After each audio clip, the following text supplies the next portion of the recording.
बिस्मिल्लाहिर्रहमानिर्रहीम अस्सलातु वस्सलामु अलैका या सय्यदी या रसूलिल्लाह व अला आलिका व सहाबिका या सय्यदी या हबीबल्लाह। मेरा नाम मिसी चौधरी अफजल वड़ैच है। मैं इकरार में आपको दोबारा बेनकाब करना चाहती हूँ। ये जो आपने बोला है कि दरबार को अड्डा बोला है और खादमों को तो उन्हें चेले बोला है, आपको शर्म आनी चाहिए। अड्डा किसे कहते हैं और चेले किसे कहते हैं? हम हजूर के गुलाम हैं, हजूर के नौकर हैं, हम हजूर के कुत्ते हैं।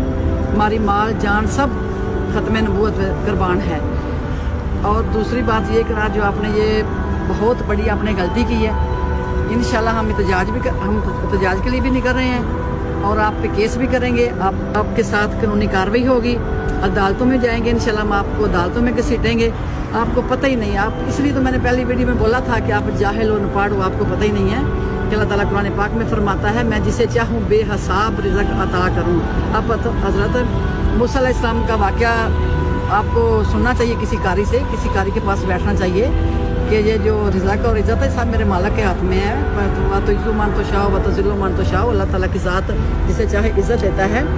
हम आपकी बहुत इज़्ज़त करते थे, लेकिन अभी मैं आप पे लानत भेजती हूँ। ये जो आपने इतना बड़ा कदम उठाया है आस्ताने के बारे में, अभी आप सरकारी से माफ़ी मांगो। आपके लिए सबसे बेहतर है कि आप माफ़ी मांगो, वरना आपका अंजाम बहुत बुरा होगा। हम आपको अदालतों में घसीटेंगे इंशाअल्लाह ताला अल्लाह के हुक्म से। ताजदार ख़त्म नबूवत जिंदाबाद जिंदाबाद।